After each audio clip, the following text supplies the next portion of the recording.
Hey y'all, it's Abby with Plain Simple Live Fit, and I wanted to hop on and talk about choosing love. That is our February intention. Choosing love is something that started with me in the classroom. So I always loved students when I was teaching, and but I had all these ideas of what my classroom would be like, how to be rigid and give students structure and all of the things that were necessary to make an impact. And I really connected with the students that I worked with outside of the classroom, but some of the students in the classroom was just really a struggle. Sometimes it felt like a power struggle that I didn't want to be in. And I just, my first year teaching, I struggled with how to convey how much I cared about my students. I went to a leadership conference, and halfway through that leadership conference, it was ag teachers from all across the state. Halfway through that conference, I just had this epiphany, and it was, I am just going to love these students. I only had them for 47 minutes each day, and in that 47 minutes, I was just going to love them. And a particular instant was on my mind right before that epiphany, and I wanted to share that with you today. It made a huge impact on me, and I just wanted to give you more background on where Choose Love came from in my life. So it was my first year teaching, this year that I was struggling with, and I had a student, and he slept in my class.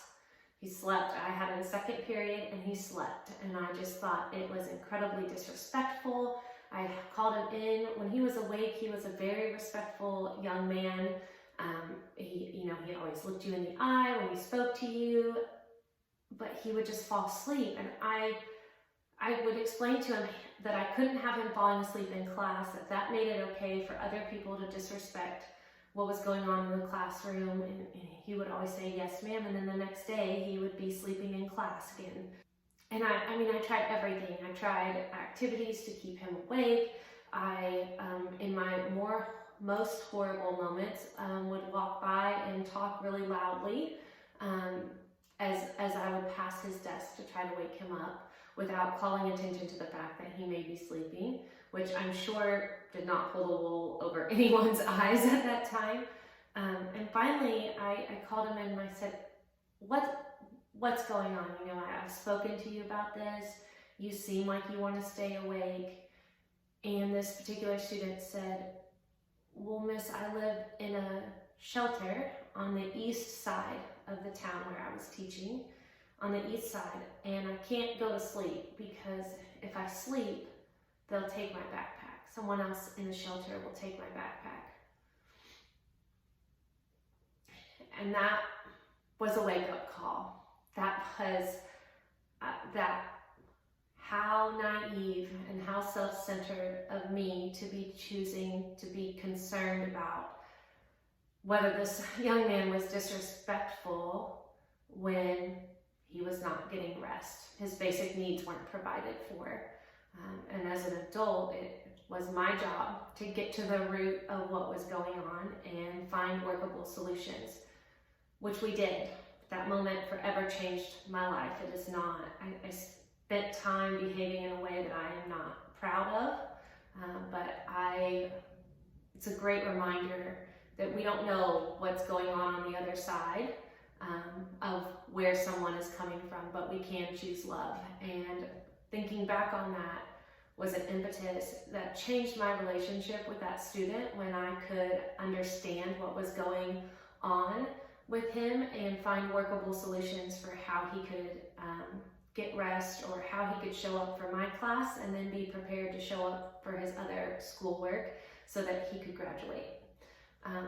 And we worked out a plan, and that student moved on and was successful. And so all that time and energy that I spent being upset, I could have spent working on a solution. And again, this is the impetus for choosing love and choosing to approach people and your interactions with them from a place of love. They don't You don't know. You don't know what's going on the other side. And if you're just looking at it from your perspective, you can't really help people. Then when I decided to choose love with all of my classroom and really make that an intention, the way that I interacted with every student improved. It's true what they say in teaching. They won't care what you know until they know that you care, and that is very true.